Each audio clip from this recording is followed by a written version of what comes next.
Oh, well, yours. Hi everyone, we're going to start in just a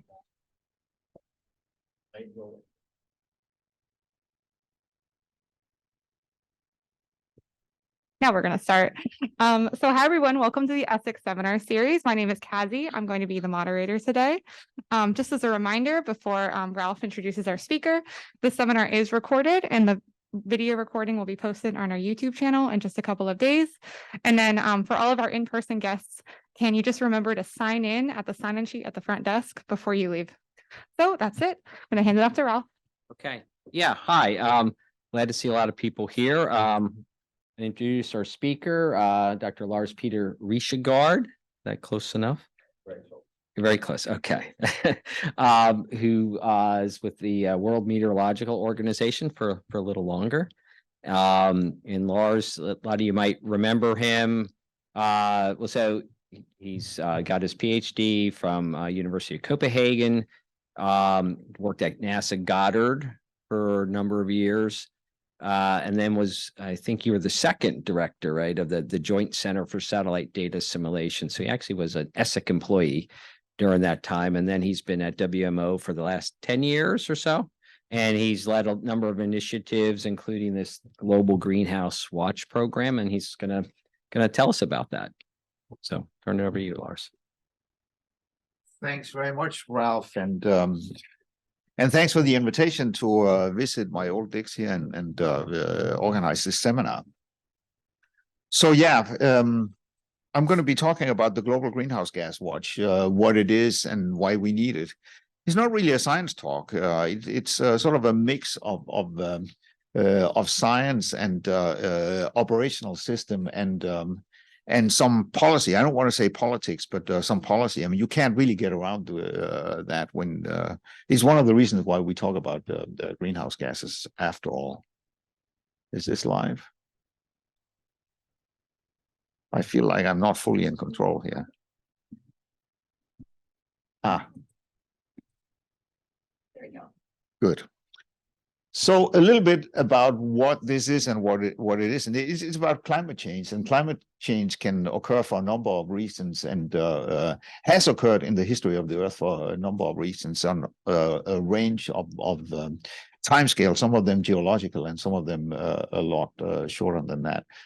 What we are talking about right now is climate change that is driven by changing greenhouse gas concentrations, and those can also take place on a number of timescales related to volcanisms and to tectonics and ocean circulations and stuff. But we are talking about not only anthropogenic greenhouse gas fluxes, but also how it interacts with the natural system. So the most important greenhouse gases other than water vapor are CO2, methane, and nitrous oxide. And the greenhouse gas watch that I'll be talking about in principle deals with all three of them. Just for the purposes of illustration, I'll focus this talk on CO2. It is the most important. They're somewhat different, both in terms of measurement and modeling and sources and sinks, and also in terms of politics. And I'm going to focus on CO2. It is the biggest problem. I think it's not the strongest greenhouse gas, but it's responsible for most of the warming because of the abundance of it. And it is a very long-lived greenhouse gas, and it is politically an almost intractable problem politically and economically. So let's have some fun with that. The reason why we need the Global Greenhouse Gas Watch starts with the problem statement, and the problem statement has to do with the Paris Agreement. We all understand that the Paris Agreement aims to limit climate change to within certain temperature limits, and the lever we have to try to accomplish that is dialing back the anthropogenic greenhouse gas emissions.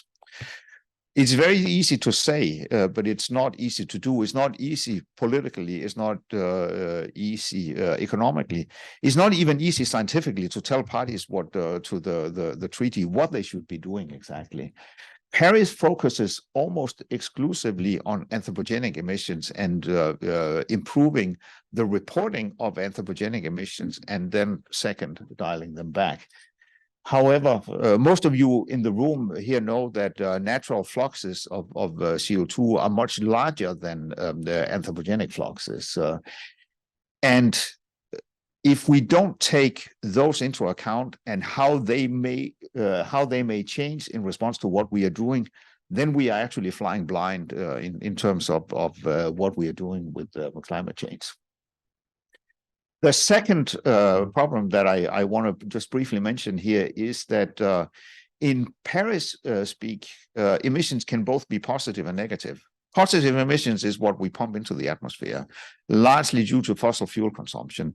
We actually know at the highest level, we know that quite well. We know how much oil, coal, and gas we extract. We assume all of it is burned sooner or later. We know the combustion products. So we know what we put into the atmosphere.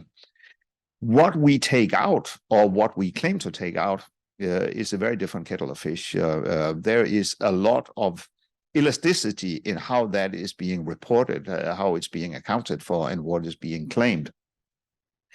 So in the press, both in the mainstream press, in the scientific press, and in the financial press, carbon trading and anything to do with offsetting has gotten very bad press over the last year. So it tends to be poorly regulated, not effectively monitored, and the risk of overestimating of impact and double counting have been well documented there. So this is about emissions. It's important to remember that climate actually doesn't care about emissions. That is largely a bookkeeping exercise. The only thing that matters for climate is, I should lose a mouse. What matters for climate is this. It is how much greenhouse gas is there. This is the Mauna Loa curve. So this is 60 years of not linear growth, but actually slowly accelerating growth of CO2 concentrations. And sometimes when I show this slide just to irritate people, I put the timelines of the major climate accords up there. And you can see the original UNFCCC, Rio in 92, Kyoto in 97, and Paris in 2015. It doesn't matter whether these timelines are on it or not. It looks like we haven't done much, and we for sure have not accomplished what all seen the jubilant pictures of when the agreement was signed in 2015. This is not what they wanted to happen, clearly. So there's something that isn't going quite right, or there may be something about this that we don't understand well enough. The global greenhouse gas is there in a sense, giving the parties the benefit of the doubt and saying maybe we don't provide them with the right type of actionable information that would actually let us make progress on this. How well do we understand the CO2 fluxes? This is a graphic from the Global Carbon Project that I've annotated a little bit. So at the highest level, we understand it quite well. We understand, as I mentioned, we understand what we put into the atmosphere. We understand very well how much of it is sticking around. This is the Mauna Loa curve and the other similar background stations that tell us that. The difference between this number and that number is this number here. This is what John Miller from NOAA calls the climate discount, that nature has generously been willing to suck up about half our emissions so far. We don't know exactly when or where, so therefore we don't know how long this is going to continue. But we know the total sinks quite well. We estimate that about half of the things are the ocean, half of them are due to the land surface. But we don't actually know that. There are relatively large uncertainties on both these numbers, and I think the actual uncertainties are larger than what is being estimated here, because some of the estimated uncertainties are really just spreads across a low number of models. They are not directly constrained by observations. What we claim to be doing or not doing with the land surface, the part that we know best. So the take-home message here, I'm doing something wrong here, is that nature takes up about half of we emit, but we don't know exactly when, where, or why, and therefore we don't know how long it's going to continue. And that is a major risk in terms of taking action on climate change mitigation. This is just a slide illustrating how this looks in a historical context. These are 800,000 years of CO2 concentrations. 800,000 years is basically the period where we have good ice core data from. And the natural sources and sinks were largely in balance, so we stayed within this 200 to 300 ppm realm for a very long time. And the sweet spot for human development is in this tiny, the entire human history unfolded in this little bubble here around 280 ppm. So this is our happy place. This is a sweet spot for human development, and we are now very close to the 1.5 degree equilibrium line, and depending on which IPCC scenario you subscribe to, it could be coming quite bad or really, really bad, or something in between, or even outside these two lines. These are the emissions since 1990. They've been steadily on the rise. There was a little bit of a dip during COVID, but we've recovered from that. We don't know this year's numbers. They will be published, I think, either later this week or next week. They're always published at the COP. The interesting thing is this curve here. This is the remainder of the. So this here is the end of the emissions curve from up here, and what we need to do to stay within 1.5 is basically drop off a cliff and get to 0 in 2040. This is the 1.7 degree curve, and this is the 2 degree curve. I know that the UN Secretary General, also my Secretary General in WMO, like to say 1.5 is still alive, 1.5 is still alive, but I just don't see how they can claim this. I think that 1.5 is basically a lost cause. That is how I would read this. So again, until recently, things have been in balance. The natural sources and sinks have been not completely in balance, but somewhat in balance, and kept the variations within bounds. We have left that realm now, and we are heading into a somewhat uncertain future. And I think we need to understand this better. We cannot mitigate our ways to stay within 1.5, but that's no reason to give up. I mean, even in terms of adaptation, if you want to adapt to a changing climate, you will need to understand what you are trying to adapt to. Otherwise, it will not work.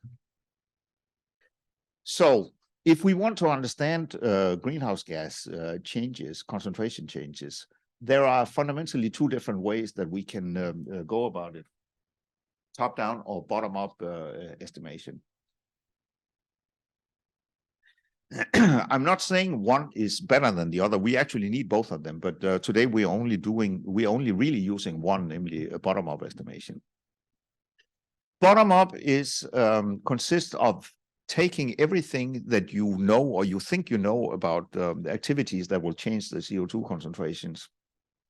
The cars, the smokestacks, the cows, the cornfields, the ships, everything.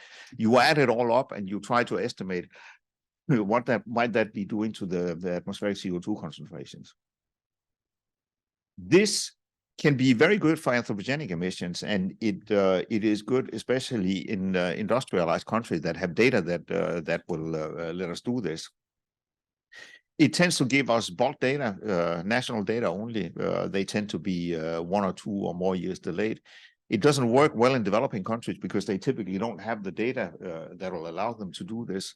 It doesn't work well for most natural sources and sinks because nature doesn't report. We need to measure it, and a lot of natural sources and sinks are not measured. Most of the work on the IPCC and almost everything that happens in the Paris Agreement is based on bottom-up methodologies that are incomplete by definition, pretty much. You cannot add this all up and line it up with the Mauna Loa curve. Top down is different. The basic idea is that you use atmospheric observations and atmospheric modeling to try to disaggregate the monolaw curve. So the logic is that you have an atmospheric model like this one here running, and you have it running continuously, and it knows what the CO2 concentration is everywhere on the globe at all levels, and you hammer it with every single observation that you get.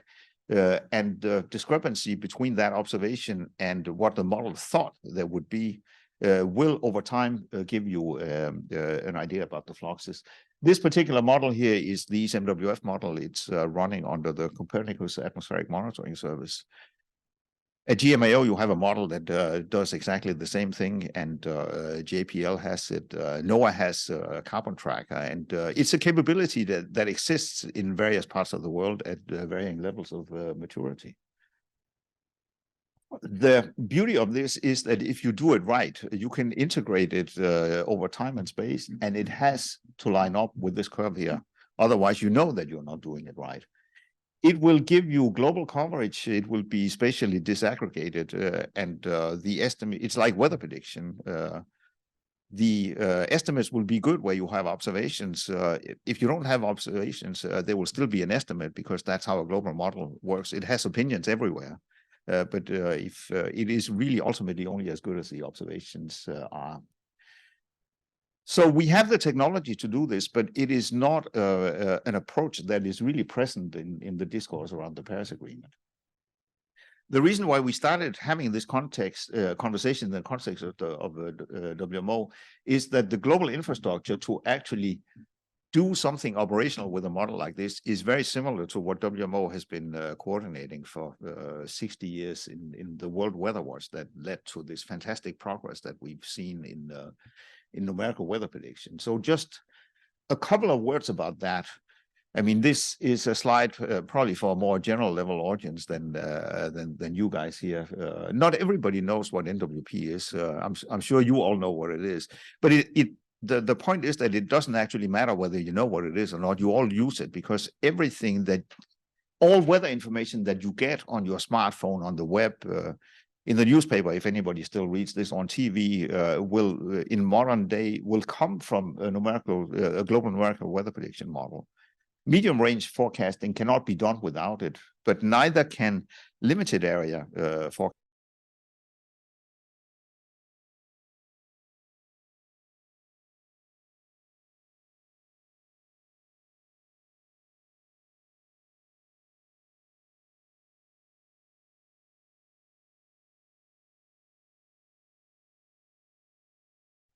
In WMO, what we call the meteorological value chain. So you start with observations that you need from the entire globe, not because we WMO say that, but because the atmosphere has dictated that. I mean, we tried for many years to see if we could carve out slices of can you do a limited area modeling alone? Can you do hemispheric modeling? And you can't actually. It will sooner or later lead to nonsense. You need to attack this globally.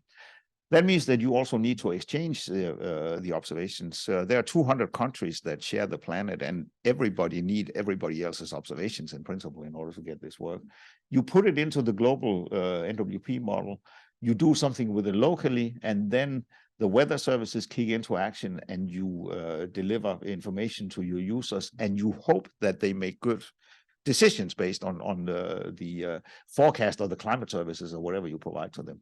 This is where you make the money. This is where society makes money off of meteorology. But in order for this whole thing to work, there is this global infrastructure up here that WMO has been coordinating now for 60 years via the World Weather Watch. Back to top-down flux estimation for greenhouse gases. So this is a little Mickey Mouse cartoon of how this actually works. And again, it's actually not for this audience, but maybe for some of you, there will be something new in it. Imagine that you have a forest. and this is not a completely hypothetical scenario. A lot of carbon credit trading is based off of this kind of logic. Imagine that you have a forest and you are interested in what might my forest do to the atmospheric greenhouse gas CO2 concentration. Bottom up would say, okay, go out and count the tree, chop down some of them, measure how much carbon they have, make an estimate of how much carbon is in your forest, go home, forget about it, and come back a year later and do it again. And the difference between those two numbers is either stuff that has gone into the atmosphere, gone out of the atmosphere.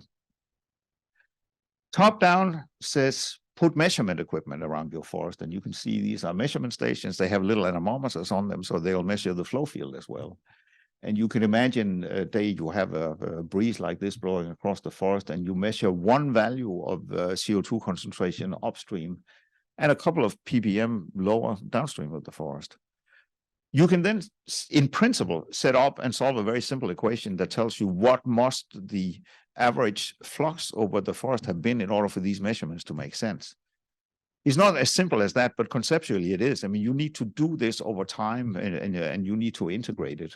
And there are there are 3 or 4 different ways that this can be formulated mathematically, but this is really, in a nutshell, what the methodology is about. If you want to do this globally, you repeat this a few million times around the globe, depending on how big a computer you have. You divide the globe into grid cells, and the forest could be one of those grid cells, and other grid cells have different characteristics. And then you need satellite data, and you need a lot of measurements, many thousands of them. You superimpose the atmospheric flow that you get from a weather model, and then instead of solving a simple equation, you set up a gigantic set of matrix equations, and you solve that to give you an estimate of what are the fluxes in all these different grid cells. This is very similar to the way that you set up and solve a weather model. And systems that are doing this already exist today. What we don't have is an integrated, operational, internationally coordinated framework that will let us do this I want to say in operational fashion. There are some people who don't like the word operational because that has to do with which agency has the mandate and the funding to do that. But in a routine, sustained way, we're not doing this. We are not doing this the way we do weather prediction and climate monitoring. And this whole effort started because I was asking myself first, and then my colleagues in WMO, if we say that greenhouse gas monitoring is as important as weather prediction and climate monitoring, why are we not treating it the same way? So we don't have this integrated system. Why don't we? It is because so far greenhouse gas monitoring has been undertaken mostly in research mode. It has been undertaken by researchers. In WMO, it is managed as a research program, and it has been funded as a research program. And I don't want to diminish the value of this. It has led to phenomenal insights into what is actually going on in the Earth system. But there are certain things that research efforts are not well equipped to do. They cannot, you cannot set up an integrated, truly global observing system under a research program. Research programs tend to be national, and they will be active wherever the national funding tells them to be active. Research programs are also not very good at providing sustained funding. And again, I don't want to be sniping at anybody here, because many research agencies have really gone above and beyond in terms of ensuring continuity of observational data records. But program managers tend to hate it because they are judged on innovation. You don't get a lot of credit for maintaining operational infrastructure. Actually, you get zero credit for that as a program manager in a research agency. So over here on the left, this is a map of weather stations that are registered in the WMO database. This is a map of greenhouse gas stations. They don't actually, many of these don't deliver data in near real time. Some of them don't deliver data at all. Some of them deliver with a delay of 6 months or 12 months. And just look at the red dots. The blue and the orange stuff are episodic cruises or flights. So there is a large discrepancy here in terms of density, and my contention is that the maps should look somewhat similar because they are phenomena that operate at somewhat similar scales, and I'm going to show you a map of that. For the ocean, is even worse. I mean, this is SOCAT. We were talking about SOCAT data. This looks great, right? Real global coverage, but this is every single measurement that was made since 1970. I mean, if you want to measure a system, if this were weather, the chart would look like this. Maybe not every day, but you would integrate your way to a chart like this over a couple of days, not over what is this? 1970. This is more than 50 years. On any given year, the North Atlantic, which is the best observed ocean in the world, might look like this. So half of our excess emissions are dumped into the ocean, and we are not measuring it. Is how I would annotate this chart here. So for the last couple of years, we have been developing a global greenhouse gas watch that would aims to operationalize this kind of model and observation-based approach to greenhouse gas monitoring that I've been outlining here. So the key elements are a global greenhouse gas observing system with both surface and space-based assets, the same way that we do weather observations, that are operating under WMO Resolution 1, which basically means free and open international exchange of all observations. 24/7 operational greenhouse gas modeling and assimilation, ideally done in multiple places around the world, that would give us top-down flux estimates. And those flux estimates would be exchanged and intercompared using commonly agreed algorithms, the same way that we have been doing RMS errors and 500 millibar anomaly correlation coefficients for weather predictions for half a century. And that has led us to becoming as good as we are. When I joined the Danish Weather Service, DMI, in the late 80s, I worked in the research department, and I'm not a forecaster. I was not involved in forecasting. I was a user of meteorological forecast because I was racing sailboats in my free time. And I can tell you that we could not, in the summertime, there was no skill beyond 18 hours in the forecast. Summertime weather in a country like Denmark is difficult because it's sea breeze driven. So I don't want to say that the people weren't good at what they were doing, but the modeling were not there. I mean, Denmark was one grid cell. And now you guys here on the East Coast are used to plan your lives a week ahead on the NWP. And this is, in a sense, it's trivial. You know how backed up the Beltway will be, or you know whether to bring an umbrella or not. But it is a fantastic economic driver. I mean, the companies plan their activities around this. It's a completely different world because of this rigorous, continuous international comparison. So the output of this would be concentrations.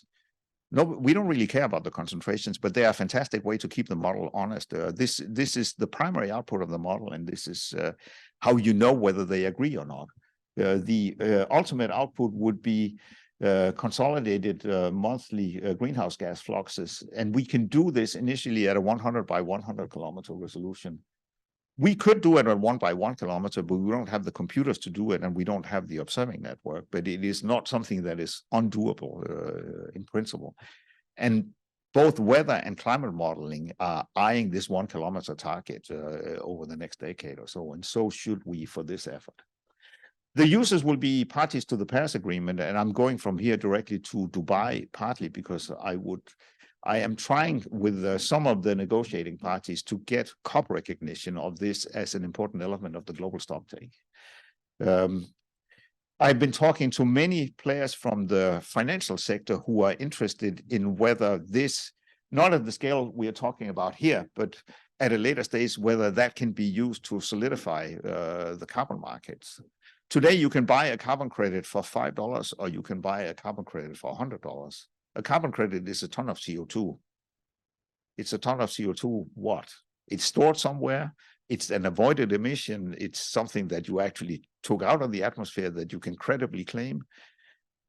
It can be any of the above, and whether it costs you $5 or $100 basically depends on how poorly defined can you accept it to be.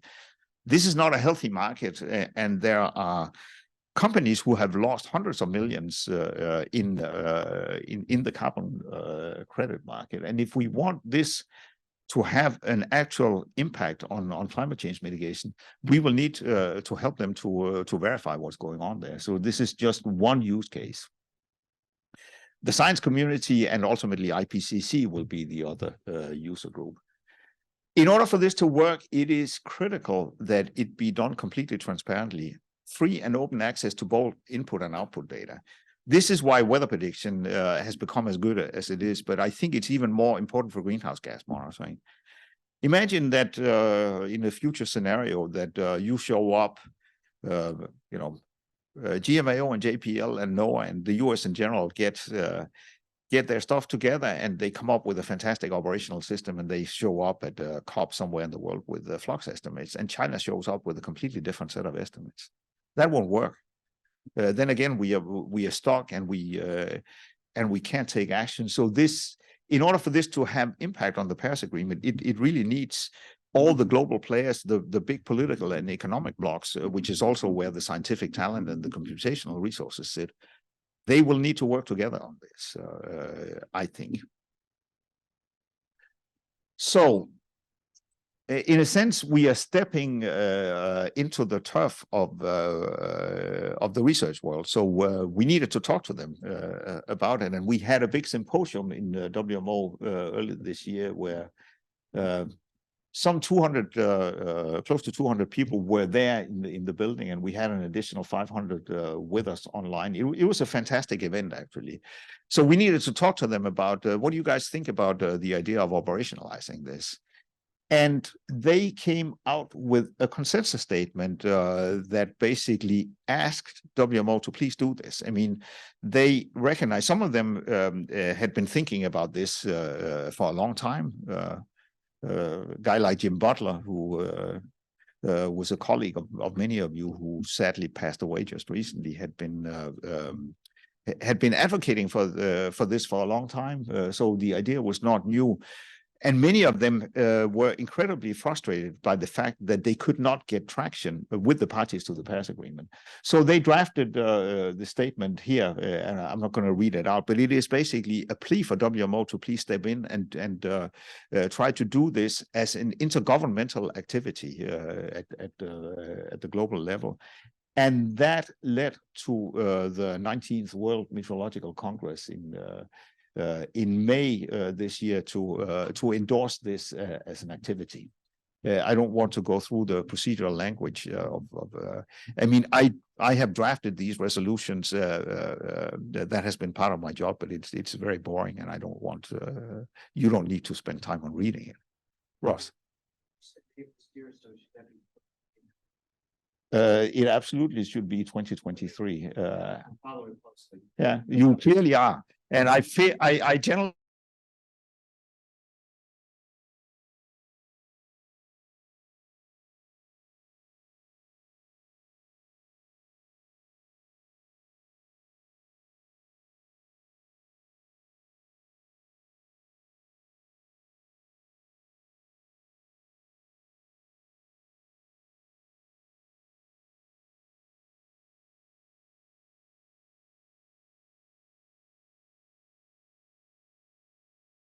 is also an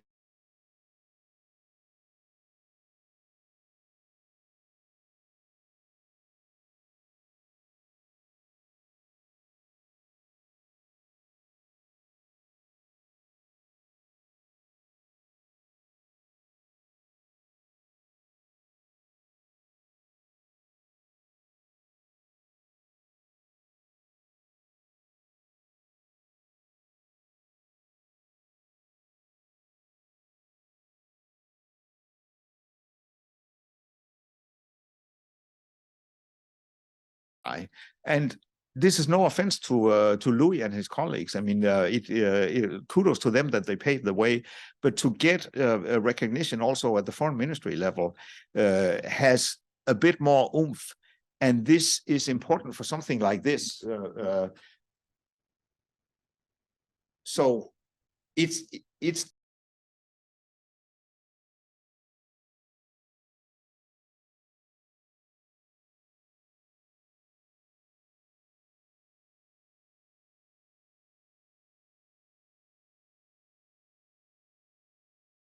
192 other countries.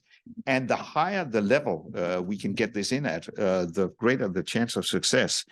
And just as an aside, the World Weather Watch, which I've been touting the success of, which is a WMO activity, actually did not start in WMO. It started at the UN General Assembly.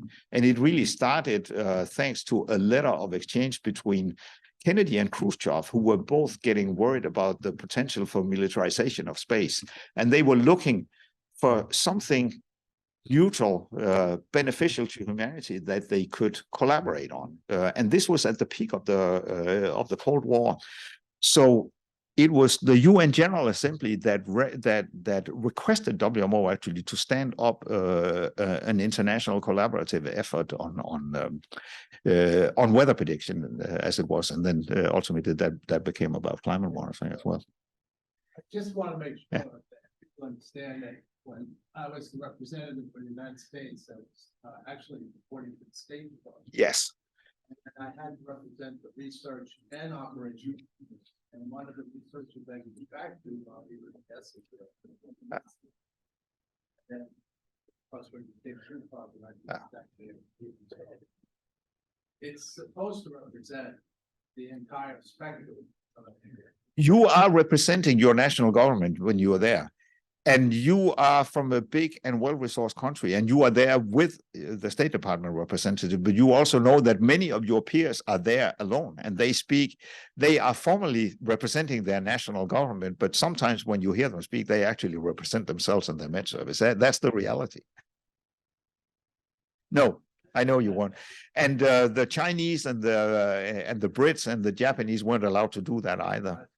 The smaller countries is a different story. Okay, so who would implement this, and how quickly can it be done?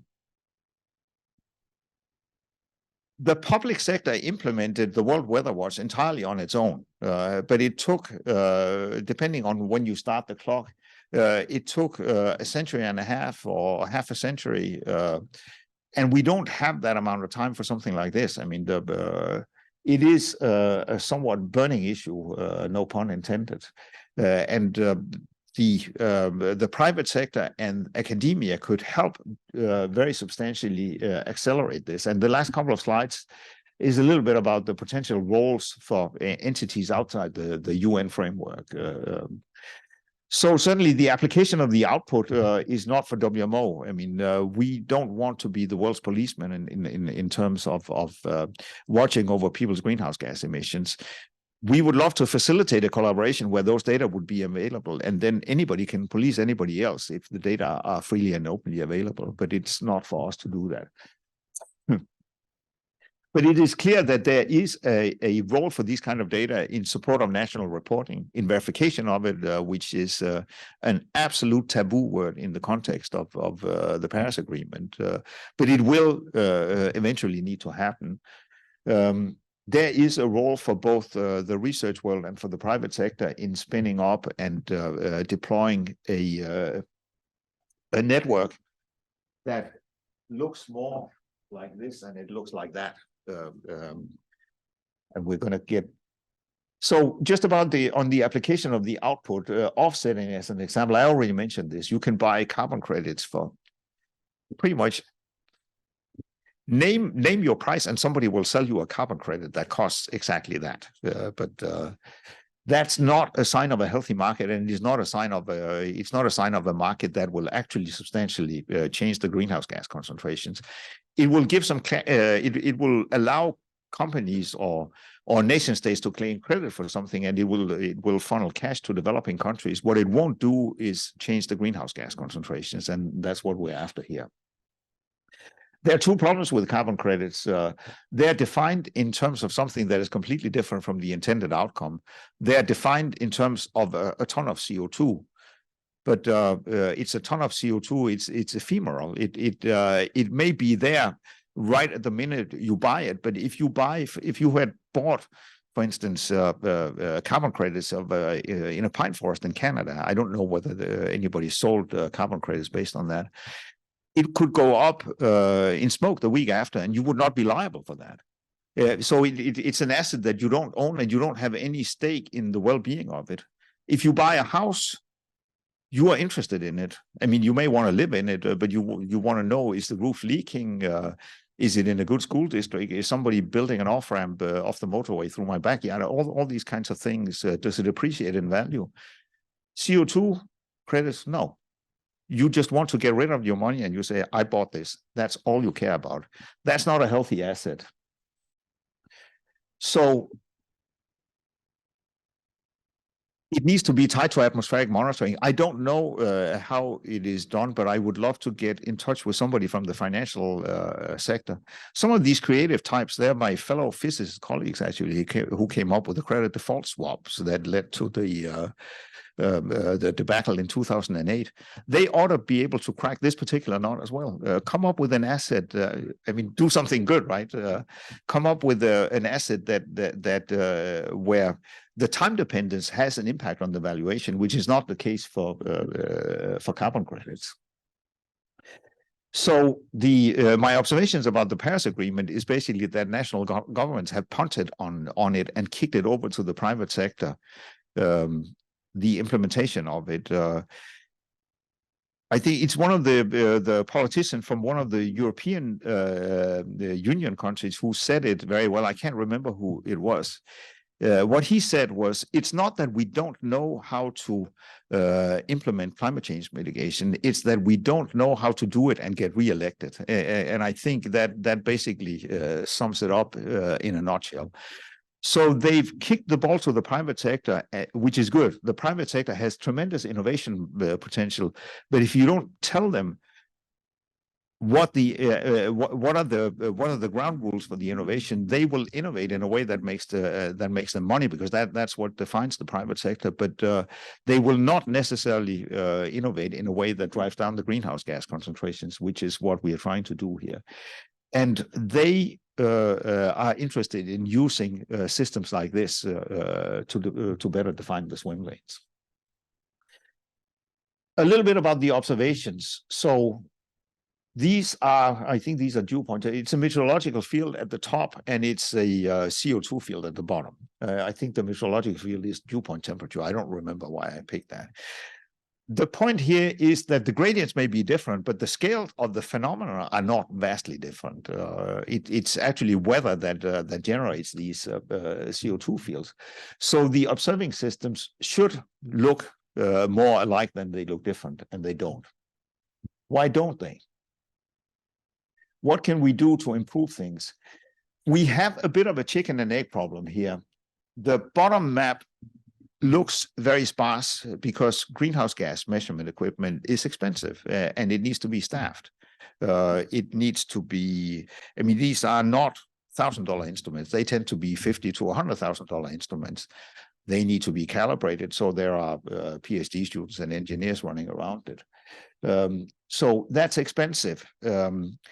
And it is a chicken and egg problem because it is expensive also because it's sparse.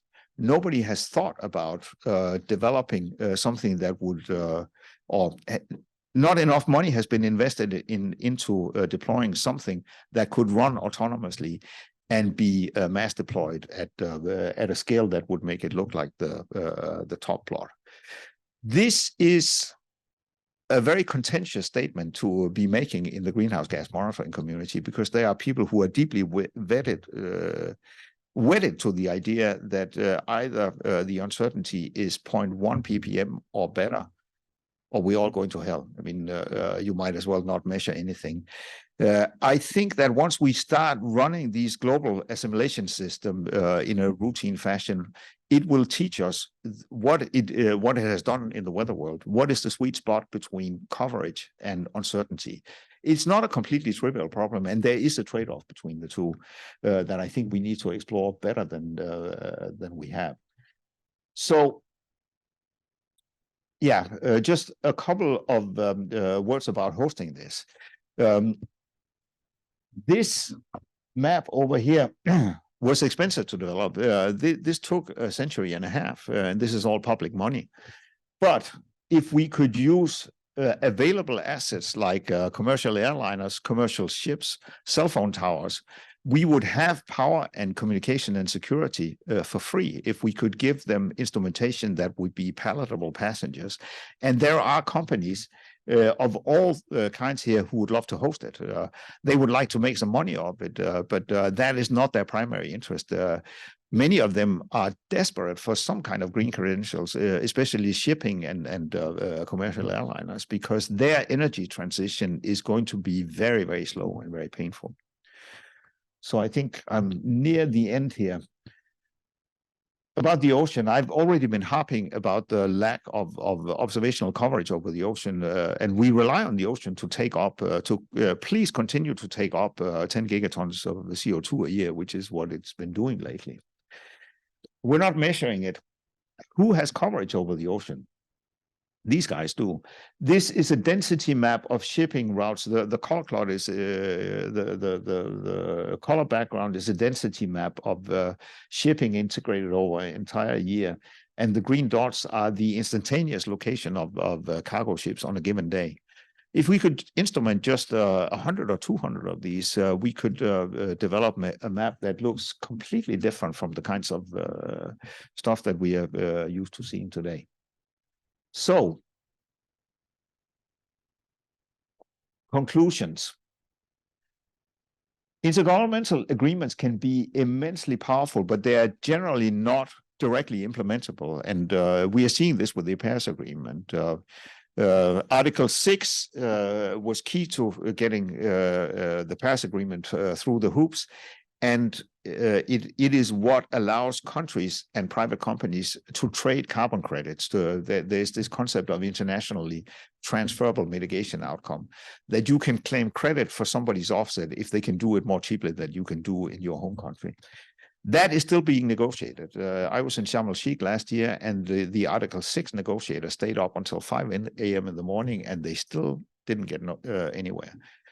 We're not done negotiating this, and this is 8 years after Paris was adopted. Intergovernmental agencies are not implementers. We in WMO are not implementers. If this flies, it will be implemented nationally here in the US. It will be implemented in the European Union, in China, Japan, hopefully India, and Russia also once they maybe switch their focus back to these types of issues. And actually, most of what I mentioned on the last 5 or 6 slides cannot practically or legally be done by WMO. The private sector and academia will play a role in this. And I thought about US universities. I mean, US universities are quite ideally placed, actually, to be these mediators between the public and private sector. I mean, Maryland has a long history in this, and many other universities do as well. So there's a lot of stuff for you guys to tear into if you're interested in it. The output of this will hold up a mirror in front of the UNFCCC parties. That's really the purpose of it, and make them aware of what is happening to greenhouse gas concentrations, not what happened 2 years ago in bulk numbers, because that will let people tune out. You say, okay, yeah, that was 2 years ago. Maybe we're doing better now. And anyway, it's not me doing it. It's these guys in Colombia or Brazil or Russia or whatever. We need to show them when and where this is happening, and we need to show it to them in real time, in near real time. The research community can contribute massively to this by using this the output of a system like that to tackle some of these really, really hard questions and help us tie future emissions to future concentrations. One of the most remarkable statements that I heard in Kigali at the WCRP Open Science Conference was given by Valerie Masson-Delmotte, one of the lead authors of Working Group 1. She said, today we cannot tell parties, if you do A with the emissions, B will happen in the future. We don't know. We cannot tie future emission scenarios to future concentrations and therefore to future climate scenarios. How are we expecting them to take action on something that is as difficult as this? And you can help design better mechanisms for carbon bookkeeping and monitoring system. So I think this is it. We are where we are. More than 30 years after Kyoto and more than 8 years after Paris. It keeps going up, no sign of abatement. We need to mitigate, we need to adapt, but if we can't tell parties what mitigation should consist of, and if we can't tell them what to adapt to, we really are flying blind. And science has taught us this. I don't know to what extent artificial intelligence will shoot a torpedo through this, but what I had been brought up to believing was this: you cannot understand what you do not measure. You cannot predict what you do not understand. And if we can't predict it, we can neither mitigate it nor can we adapt to it. So with that, on that happy note, I'll close here. Thank you very much.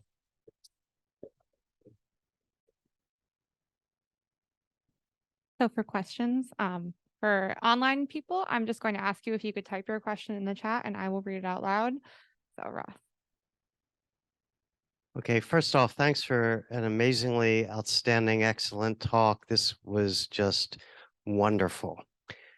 I want to ask this question gently and not sound aggressive.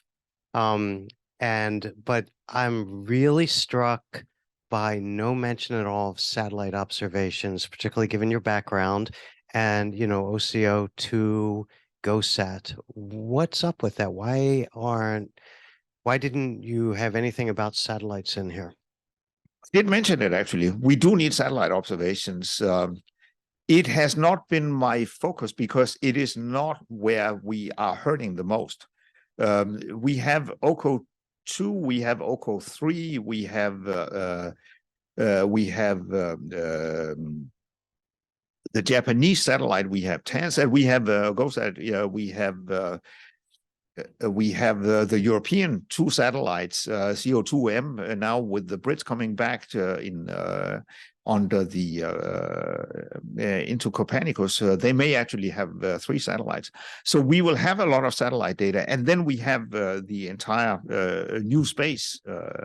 So there's a lot of stuff happening there. So I wanted to, I mean, it's a WMO centric talk. So I'm talking to members of WMO, and they can act on the surface. All of them need to act on the surface. There are maybe 10, 15, or 20 of them who are acting in space, and they are actually being good citizens. I don't want to discredit satellite data, and they are important, but it is not where we are hurting the most right now. Okay, but just so when you're talking about data assimilation and this, all of it, so you're going to use the satellite. Absolutely, and it was mentioned at two points in the talk. Both, I mean, we know this from weather. We absolutely need both.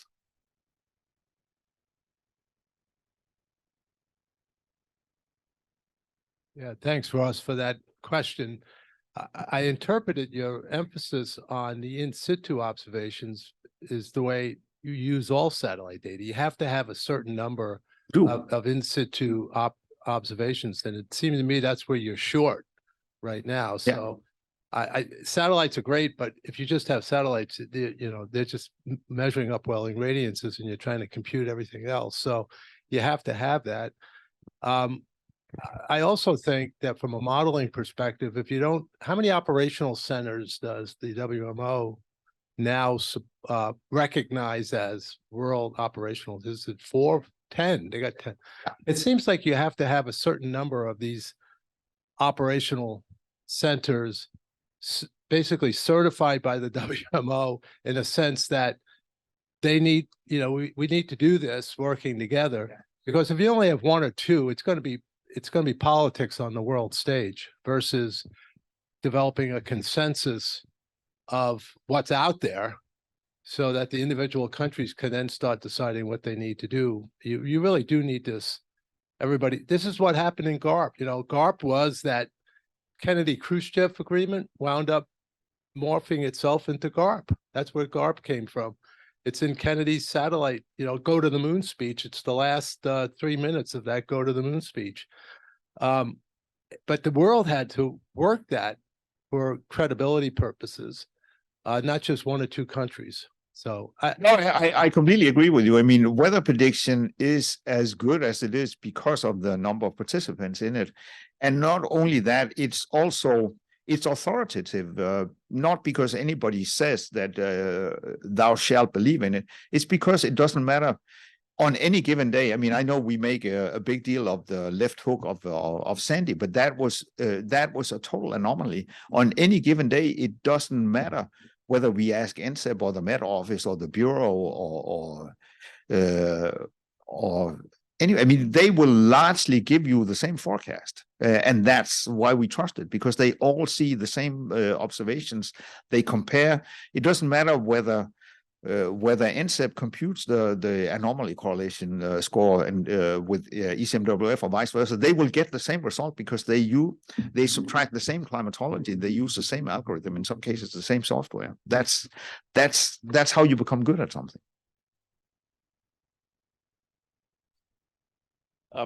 Thanks. That was an inspiring talk. I like what you said about you can, to some extent, trade many measurements of lesser precision for a few measurements of higher precision at greater expense. This is true, and a lot of the data assimilation techniques are good at compensating for uncertainties like that. But okay, unlike Ross, I'm going to ask an aggressive question now. So, one thing you never mentioned was cap and trade. In the U.S., there was an enormously successful effort to reduce acid rain precursors. Yeah, absolutely. And they put caps on there and just let private industry run with it, and it reduced the cost per ton of sulfur emission by a factor of 5 or something. So do people talk about that at WMO for greenhouse gas emissions? No, we don't, because we are.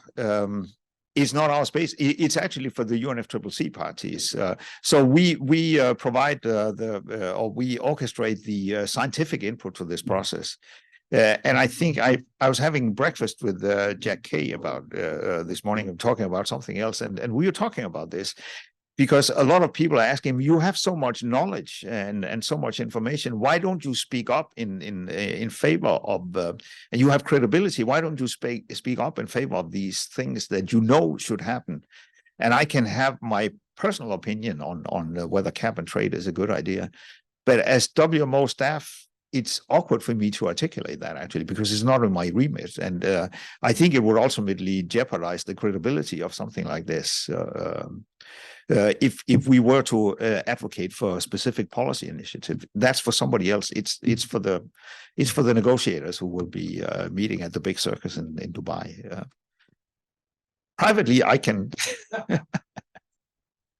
I mean, cap and trade has traction in Europe to some extent, but even there, remember this quote that I gave you from this European Union politician. We know how to do this. We just don't know how to do it and get reelected. They are worried about the blowback of something like that. Okay, so not an aggressive question, but a very confused question. A great talk, by the way. It's terrifically educational for me. So the World Weather Watch, it is possible to look at it as something that succeeded because countries didn't see a downside anywhere. Yeah. Right? Yeah. You can't say that about this. Cannot. And so I would expect that somewhere there are some countries, big ones, that are maybe a little reluctant to consider this. Have you seen a lot of that? It's interesting. And so I was in Sharm el-Sheikh last year, and this was presented at SAPSTA, and it led to a week-long debate, actually. So there were basically 198 parties that were in favor of it, and there were 2 that were adamantly opposed to getting this recognized. We were not asking for, there are no points for guessing who the 2 were. I can tell you offline who they were, but it was it's to some extent it's a broken process, because you can sit down and say, no, I don't agree. And you don't need to present an argument or anything. It's just, no, I as a party cannot accept that language. And the discussion stops right there. So we've seen that. And interestingly enough, both of these 2 parties were also present at WMO Congress, but represented by different individuals, and they were in favor of it. One of the 2 parties was strongly in favor of it even. So there's sometimes a national disconnect there. But it is important, also for that reason, it is important to have the COP speak out of this. And there are parties also to the COP who are really at their wits' end and who are losing patience with the process.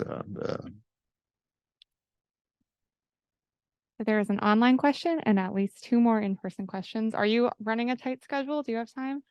No. I need to catch a plane to Dubai tomorrow afternoon. That's pretty. Okay. We'll try to get you out before tomorrow afternoon. Okay, so here's a bit of a long question. What about the role of foundations, the billionaires kind? Also, what did you mean about this type of work informing future scenarios? Lastly, isn't the problem that in a large part of the world, the cost of carbon emissions is not borne by the emitters? So carbon credit is at best a greenwashing posture, not an economic problem that would inspire innovative ways to quantify it.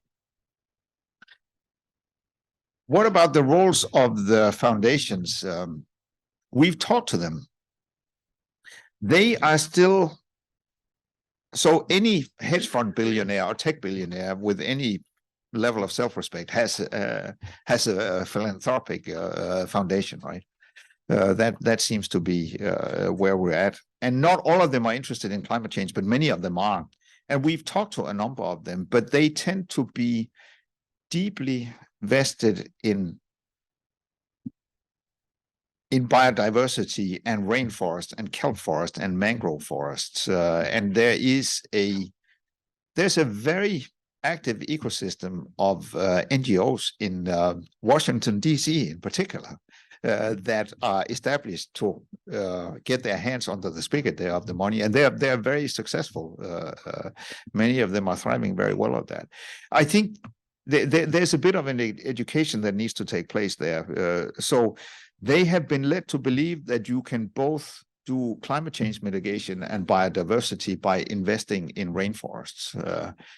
And I don't believe that's true.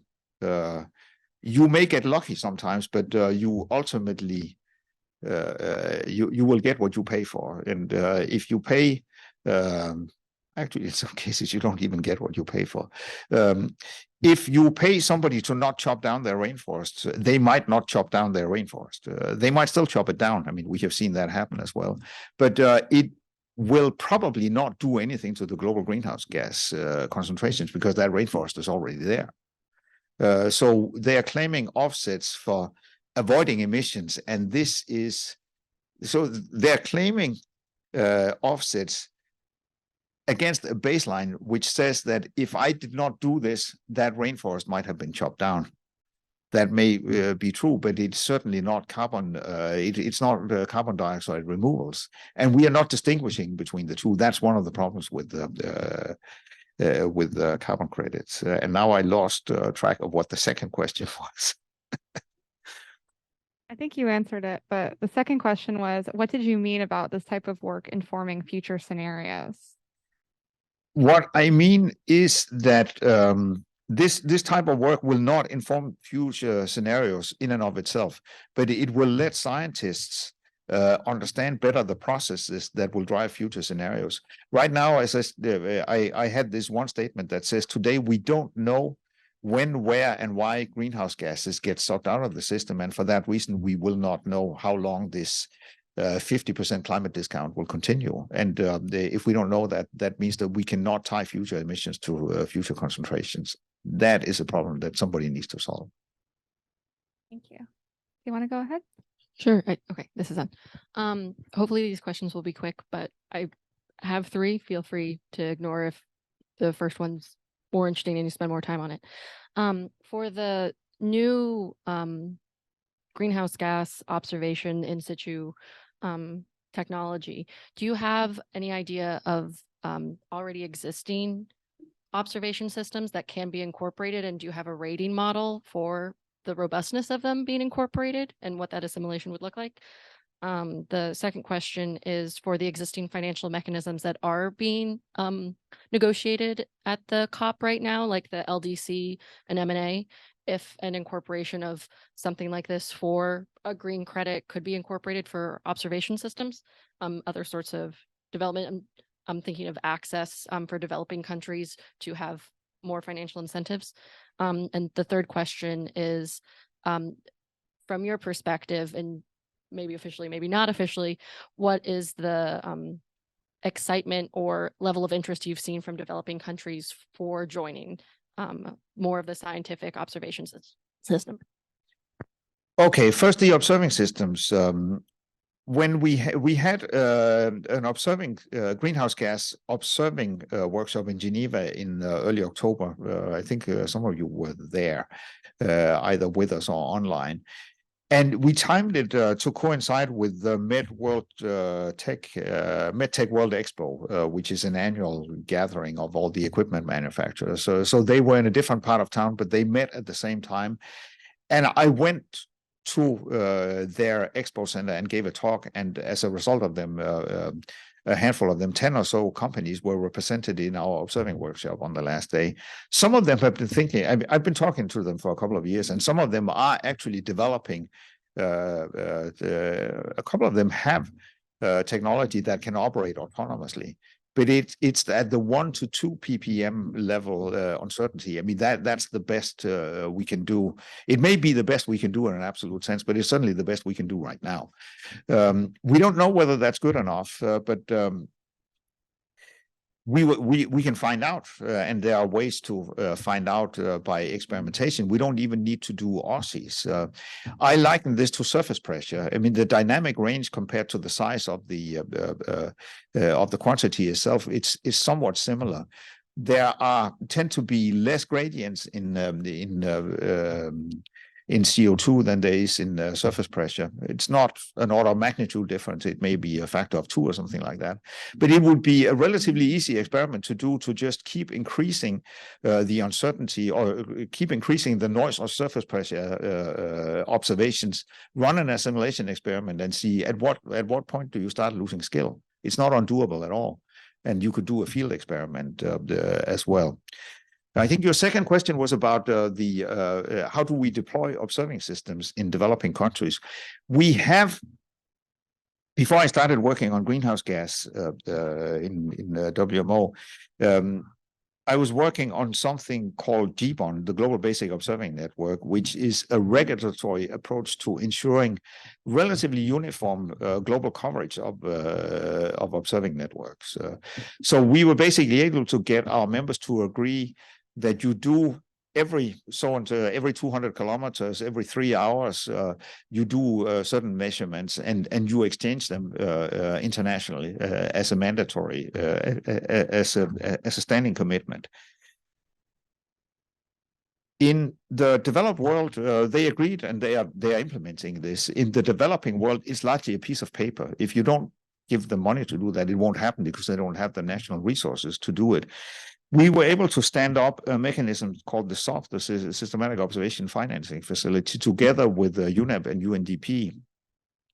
And we have, I think, $70 million in the bank. The US is one of the donors to this. And it has as its sole purpose to finance observations in small island developing states and least developed countries, so the poorest of the poor. It's different from what the World Bank and UNDP are typically doing because it's not project. It's not a temporary project, because we know that once the project goes home, if they are ever able to stand up any kind of data exchange, as soon as the project goes home, the observations will stop flowing. So this is an ongoing commitment.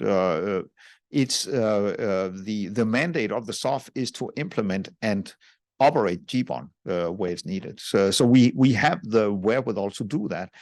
If WMO wants to regulate, if the WMO members want to regulate greenhouse gas observations, we could do the same thing. The case for global exchange of observations is as strong for greenhouse gases as it is for weather and climate.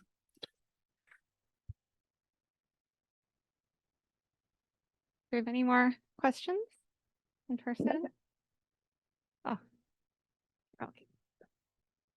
Okay, thanks for letting me ask the second one. So I have a totally different tack here. If I were called in to advise the State Department on this, US State Department, I would tell the US State Department that they should go after this with gusto and vigor, because what it's going to show is that the abandoned farmland in the US is taking up vast amounts of carbon. And so suppose this happens and suppose we see that that is true. Like, what's the reaction to that? Because of course it was once deforested, the plains and all that. So like, does this conversations like this, Europe also would benefit, not as much as the US, I think. What's your reaction to that? And does this ever come up? Look, we don't know what it'll show. I mean, it will show that it will, like anything else, when you start getting a new data set, there will be things in it that surprise you. I mean, we've seen that so many times. You go and measure something and you expect something, and the reality may be somewhat different or totally different. So that could well happen. We don't know too much about what the different biomes, what they do, because we tend to focus on above ground biomass, because the in-ground carbon is so heterogeneous and so expensive and difficult to monitor, and we are not measuring the impact of the atmosphere. So you could be right. I actually tried to get in a conversation about the State Department to get them to support this, but it's funny because I sent my the email to my contact literally half an hour before I saw the statement of the joint US-China statement, which is about something completely different, and the State Department wants to focus their messaging on that. And it is on bilateral collaboration on methane and non-CO2 greenhouse gases. I was talking about multilateral collaboration on CO2, so that's unfashionable right now. I think we will get to the State Department eventually, but not at this COP. The messaging is about something different. Oh, no problem. I had a general question. So, right, there's other things that say developing countries might want to see happen, like weather radars or things like that. So where does this fit in with, other competing types of activities? Or is it, doesn't matter? To be honest with you, it's probably low on their priority list right now. I mean, it's funny. I mean, they are deeply concerned about climate change, many of them, because they are, I mean, the way it generally works is that they are more vulnerable. It doesn't really matter whether they are more risk exposed in an absolute sense, but they're more vulnerable because they can't protect themselves. I think in terms of hazards, I think the US is as exposed as any other country. But the US has immense resources, and you can protect yourself from it. If you are a subsistence farmer somewhere in the world, it's you can be a lot more vulnerable for much less hazard. So they are concerned about it, but I think they would tend to see something like this as a very slow win. And it will be. Dealing with CO2 is a long slog. It is a problem that will say hello for a very, very long time. And right now, the discussion in many developing countries is focusing on this loss and damage fund. I mean, which is basically they want money for the damage that they've already incurred. Some of them are interested in becoming better negotiators, and those are the ones we need to talk to. They are interested in capacity development, not just in getting the observations, but also in understanding what it means for them. sort of bringing their negotiators up to speed and understanding this whole climate change scenario and what mitigation and adaptation, what the actual data needs are. And those are the ones we need to talk to, and they will be sympathetic for this. But there is a cohort of developing countries who are mostly there to ask for money, and it's not that high on the priority list for these countries, if we're completely honest. Neither are radars. I mean, radars are probably still higher than this for many. Okay, this has been a great discussion, but I think we need to relieve you before your 1:20 appointment, at least so you have a little bit of time to drink some water. It's 1:30. Oh, 1:30. Yeah, a good break. Yeah, thank you everybody for coming, and thank you so much to Lars for giving us. Thank you. We have 2 more seminars left. We have one on Monday and then one the following Monday, and then we're done. So thanks everybody for showing up. Riveting Q&A. Oh, I'm missing a mic. I don't expect a whole lot. It's like a lot of these things. Any data, any additional data is better than no additional data.